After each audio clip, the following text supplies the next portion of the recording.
Welcome to Fear and Greed Sunday Feature. I'm Adam Lang. Today, we're going to feature an edition of our sister podcast, How Do They Afford That?, called ADHD and Money. Now, this was a particularly personal episode for our colleague, Hannah Campbell, as she disclosed that she'd been diagnosed with ADHD as an adult and really opens up about that with Michael Thompson. They talk about how that feels and how Hannah works with the knowledge of the diagnosis to help manage her financial well-being. It is a very personal episode, but I found that it's also very helpful for everyone, as so many of the thoughts that Hannah discloses can be relatable in some ways to all of us for tips on how to best manage our own financial affairs. We really hope you enjoy it and that you have a great Sunday.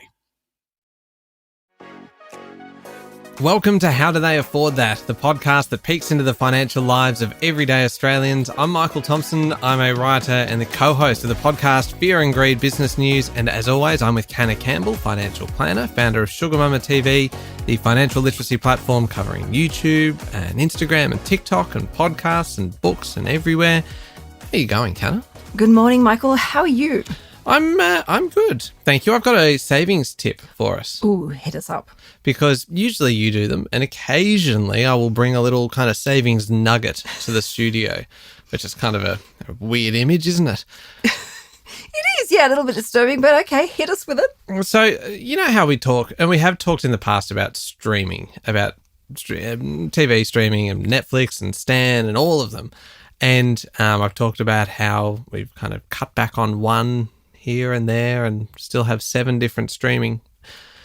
Are you aware of FAST, which is free ad-supported streaming TV, which is basically, to me, it is the budget solution to anybody who wants kind of entertainment options through TV. And it is basically this trend, right, that has happened in the last couple of years whereby it is often an offshoot of, say, your main network, say Channel 10 or 7 or 9, and they will actually have, and you need your smart TV to run this through it, but they will have dozens of channels that run as part of, say, an offshoot of, say, Channel 10. I'll use Channel 10 as an example because through Pluto TV on 10 Play, right, there are now, I think, more than 50 fast channels that are just showing like 24/7 kind of episodes of, say, like South Park or Happy Days and kind of I Love Lucy and old school ones like that, and like Nickelodeon now is a dedicated free channel on there as well. I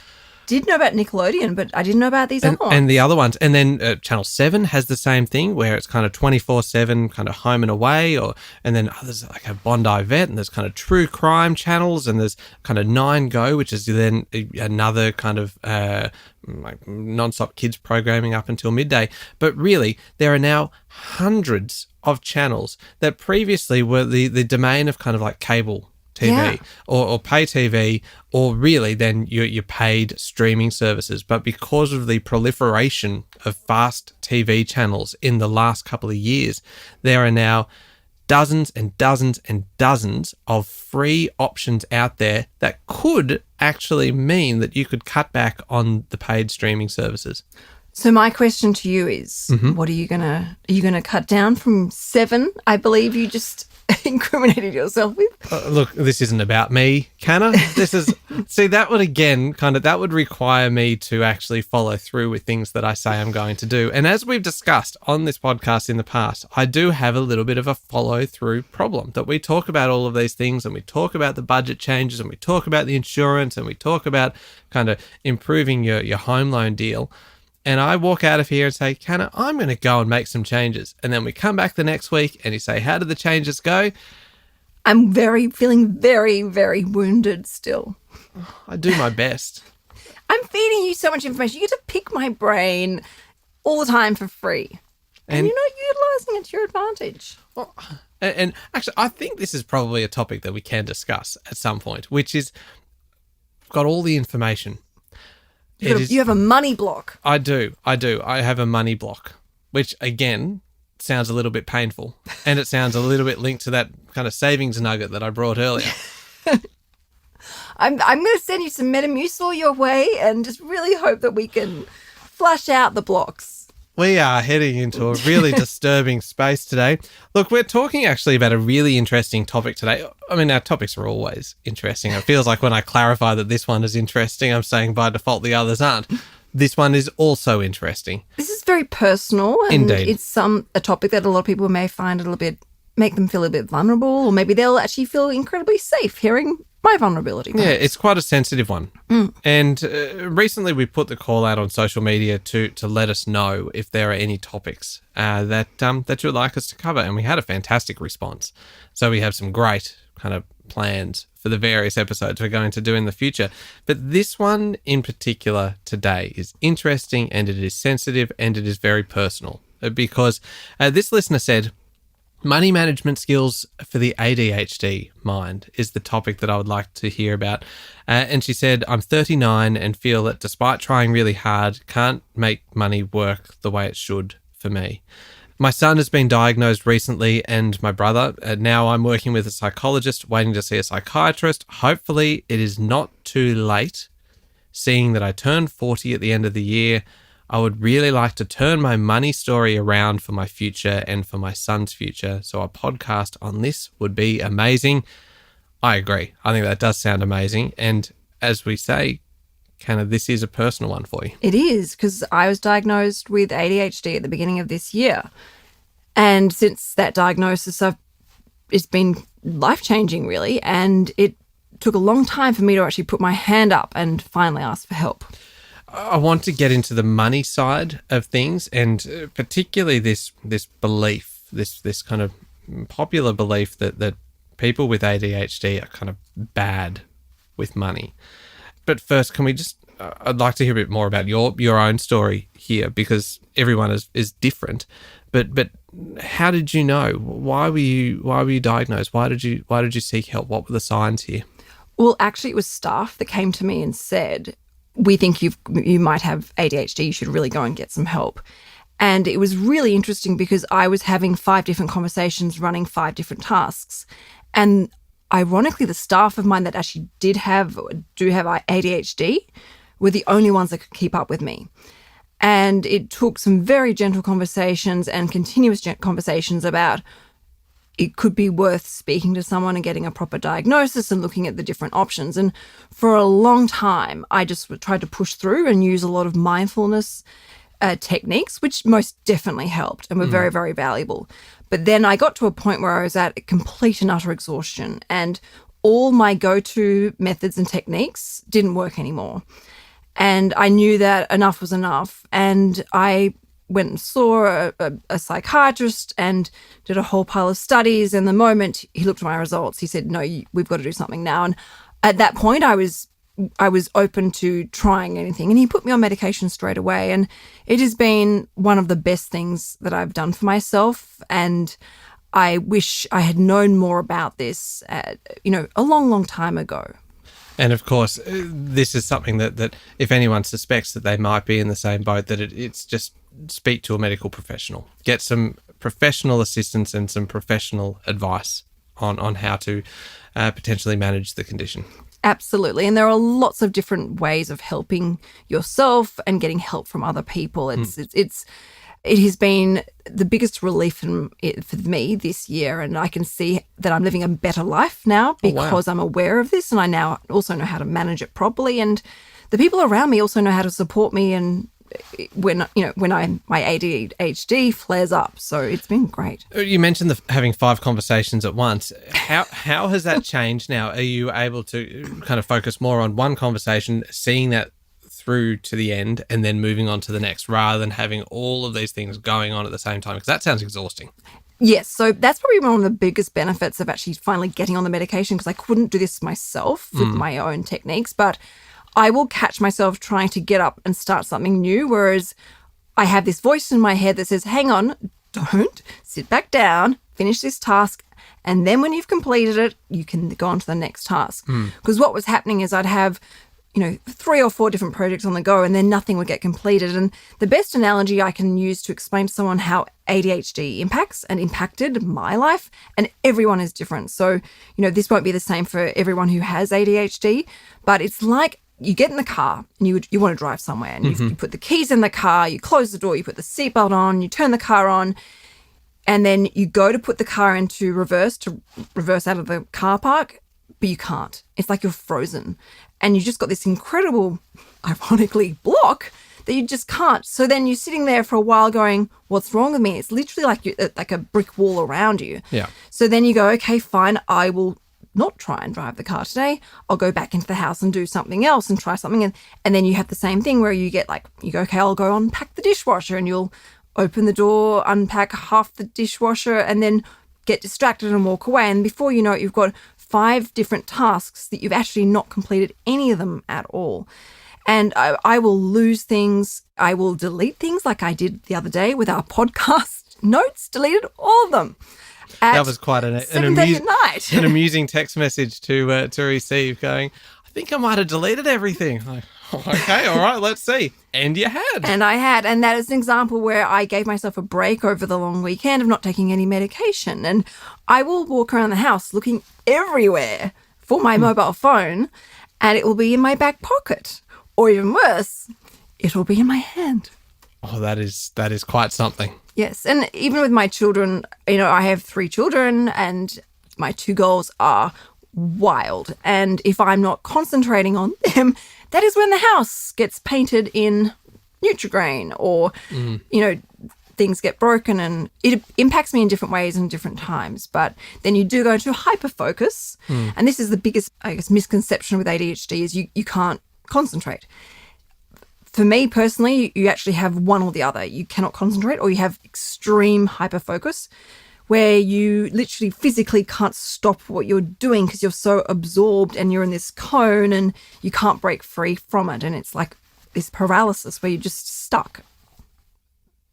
Lost for words. I'm like, Canna is officially a crackpot. No, not at all. I'm hearing this, and I'm thinking about the fact that we have seen a significant increase in the number of women that are being diagnosed with this. Huge. And I will do a massive shout out to a podcast that really helped me. And it was by Mel Robbins, who got diagnosed in her mid-40s with ADHD under a very similar situation that I was. And it was, listening to her interpretation of it was extremely comforting. But from what I understand from talking to my psychiatrist, was a lot of young women were misdiagnosed because a lot of the studies were based around boys at the time. And he actually said, Canna, you have had this your whole entire life, but you just didn't, you were misdiagnosed. It just got completely missed. And he said, that's why we're having this spike in people, women particularly, being diagnosed today.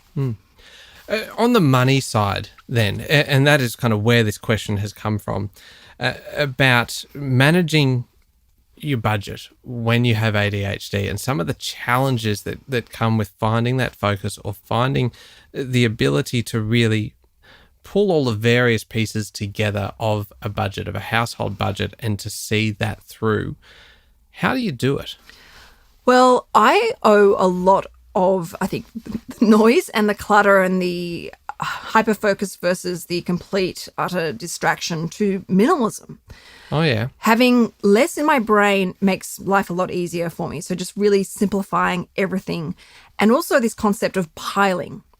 So it's we are just going into a whole other subtextual zone with blocks and my Metamucil comment and piling. Yeah, piling. But piling is where you take one big task and break it down into small parts, and you can just focus on. It's probably the wrong. The terminology is actually, I think, created by maybe Dr. Andrew Huberman, but he talked about just having piles where you've got one pile in front of you and you just focus on that one task, and that's what you do, and you don't get up until you've done it, which is essentially breaking things down. I guess also the principle behind the $1,000 project. So I don't try and conquer everything with my financial well-being. I will focus, okay, for the next 20 minutes, I'm just going to check our bank accounts and our transactions and make sure we're stuck to our budget. And that's all I try and do.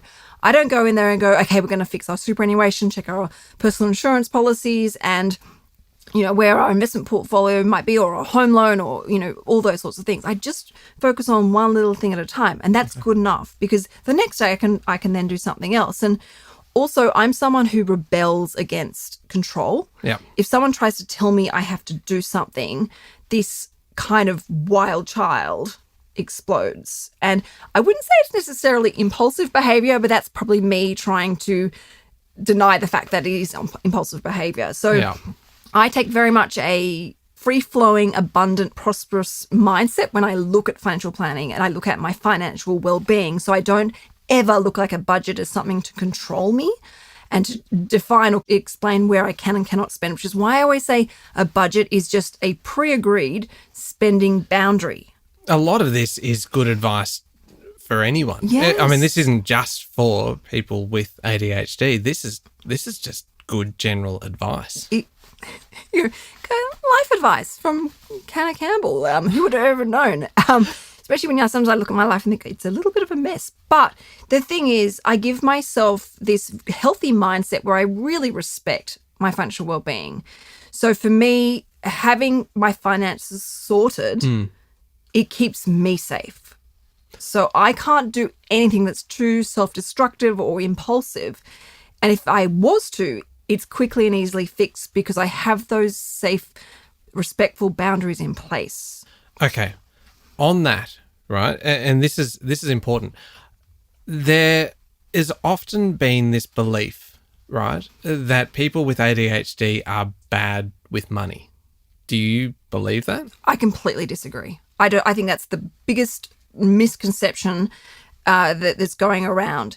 I don't believe anyone is actually bad with money. What I do believe is we have bad education.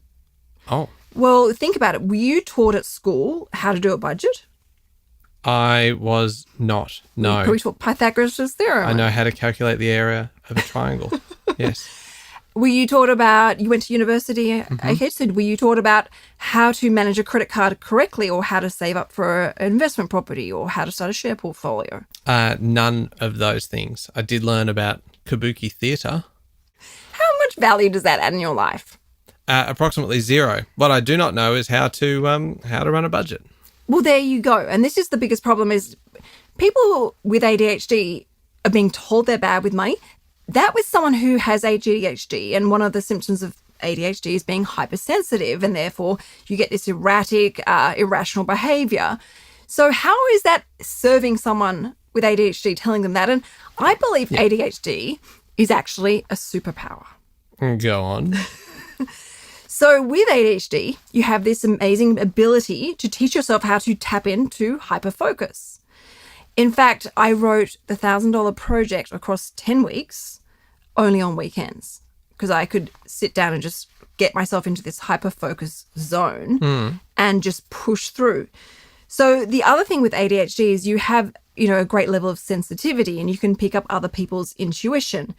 But if you can learn how to apply your sensitivity in a way that you absorb things that inspire you or things that motivate you, and then you know how to create the environment for yourself that puts you into that hyperfocus, is actually quite incredible, not only what you can achieve with your financial goals, but also all your other goals and dreams ahead of you. And, I always say, you set yourself up for success. So what I do is before I go to bed at night, I make sure that when come to my desk in the morning, it is clear. It is organized, it is neat and tidy, and it is set in a way that makes me feel inspired to want to sit down and focus. And I also am hypersensitive to sounds and noises, particularly when my children are screaming really loudly. It impacts me so much so that my emotions can go wild, but I have to go back to the very beginning of what I'm doing. I can't just pick up from where I left off or where I got distracted.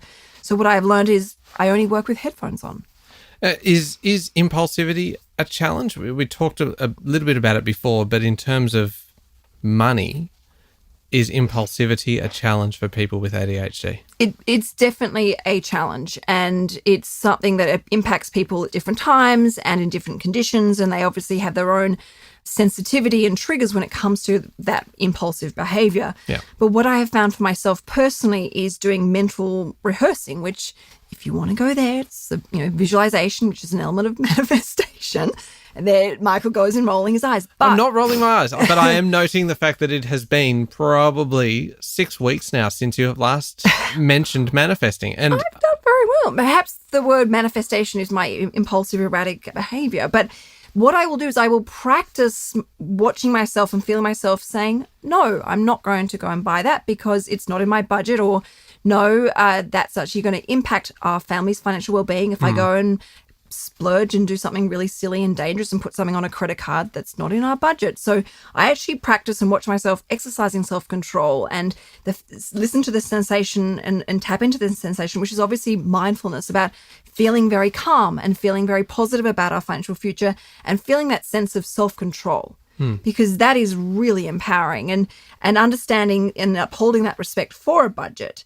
And even things like having games, financial games for myself, where I go, okay, I'm going to do 7 days of no spending, or the $1,000 project. I think when I look back at, what I've achieved financially through the $1,000 project, is that's essentially piling. I've focused on one little goal, financial goal at a time, and I've just literally gone rinse and repeat, save $1,000 or hustle $1,000 and just go and invest it. Yeah. And that is where I am today. And that's why that share portfolio is worth over $250,000. That is remarkable. And that's actually a very good place to take a break, because I want to come back in a second and really let's answer the question that was put to us by our listener in terms of what someone can do if they have ADHD and they've been diagnosed and they're working through kind of the treatment kind of stages, but some of the steps that they can actually take to improve their relationship with money. We'll do that in a moment.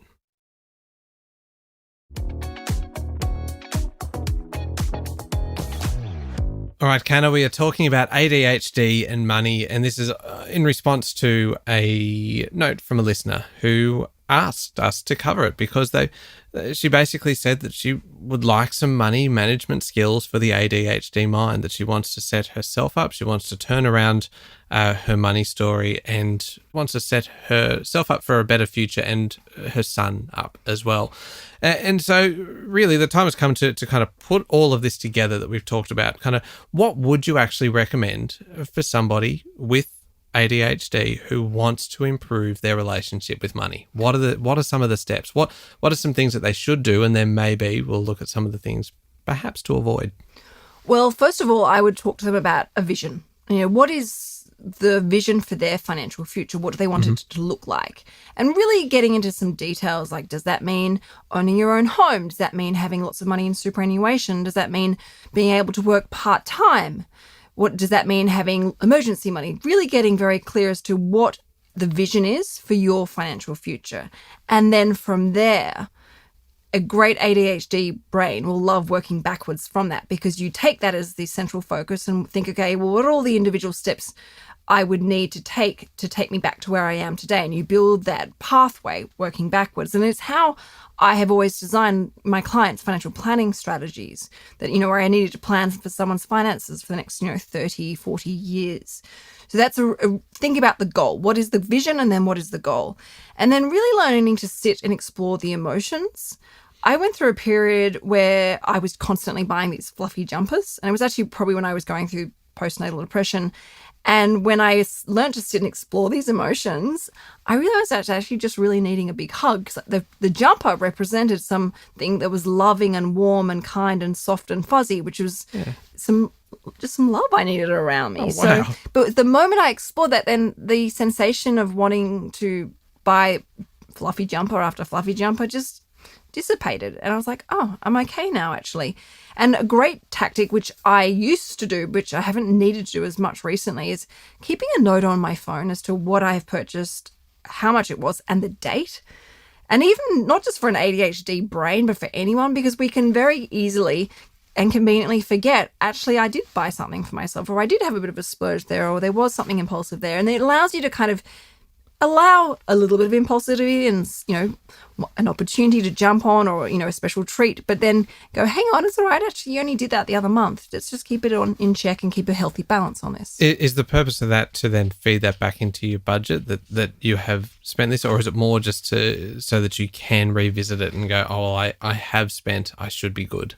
Exactly. Am I coming? I feel like I'm coming at it from the wrong way there. No, it is. It's probably a combination of the both, making sure that you've stayed within the safe boundaries of your budget, but also understanding, actually, I am being kind to myself. I am looking after myself, because for me with the ADHD, I had this, because I was so exhausted from trying so hard to concentrate and having to work what felt, 3 times as hard as every average person just to concentrate. I was so exhausted.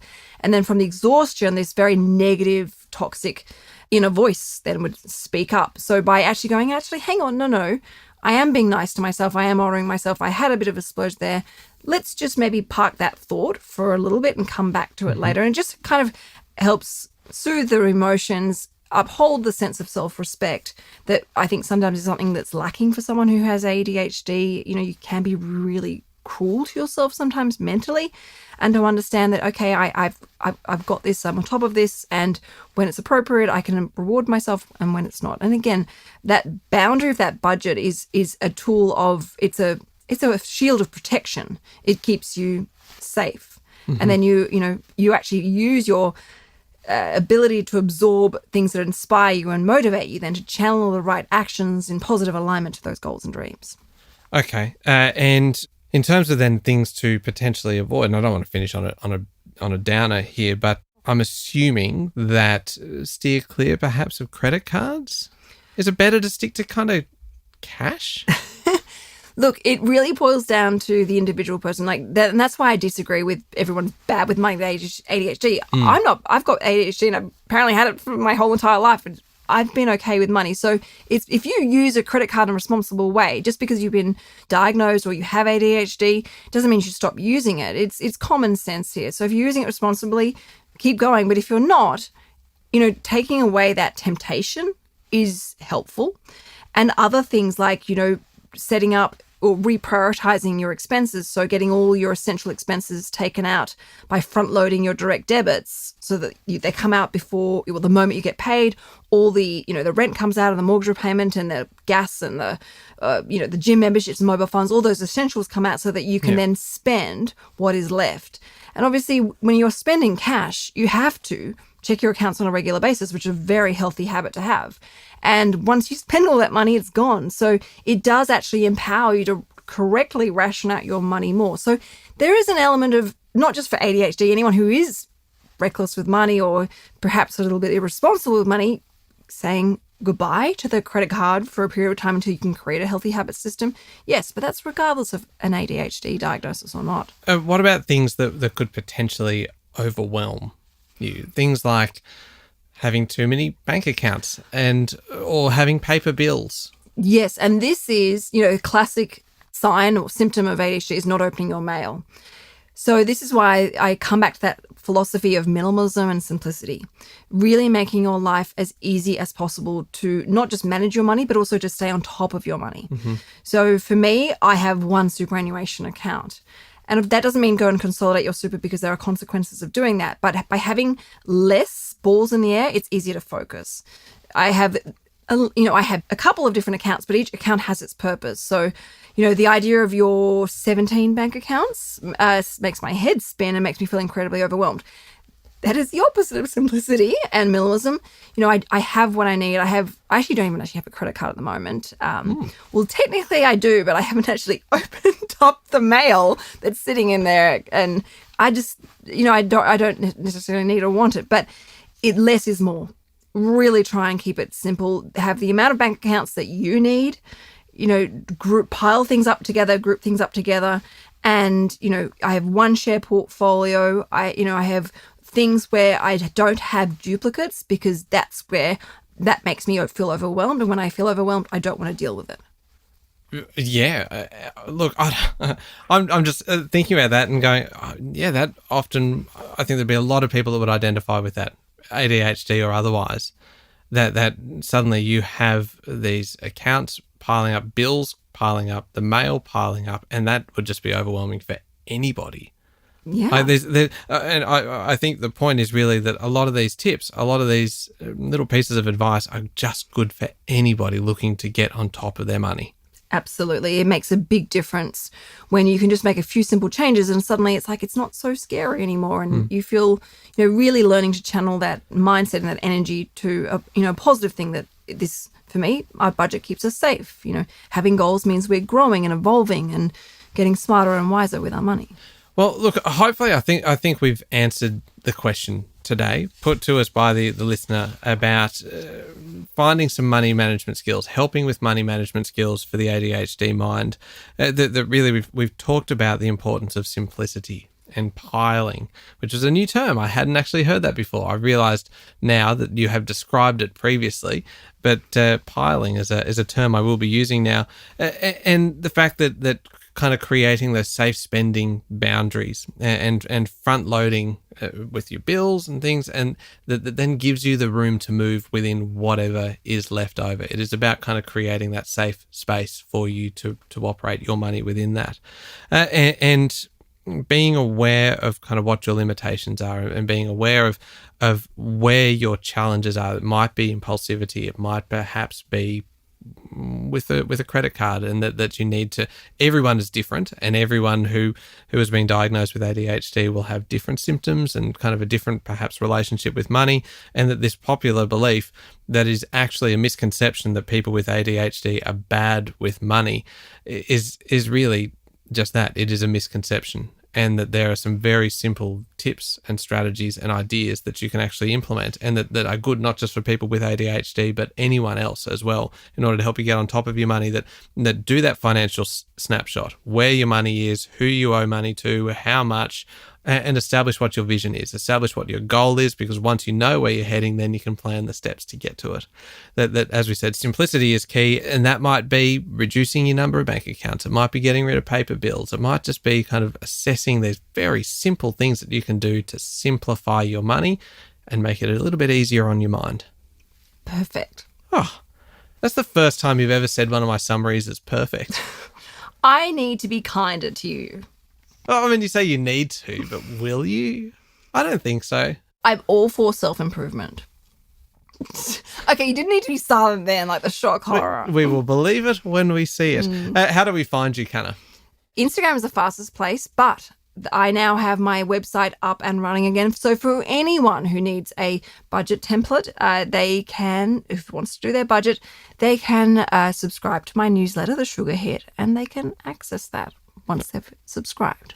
And you can hear me every day with Sean Aylmer on Fear and Greed, Australia's best business podcast. Thank you very much for listening to How Do They Afford That? Remember to hit follow on the podcast, leave us a rating and a review as well if you feel like it. We certainly love reading those, and we appreciate the time taken to write a review. Next week, we are going to be talking about student tips, how to do money when you're a struggling student. Another one that we've been asked to do by a listener, and I can't wait to get stuck into that one. Don't miss it.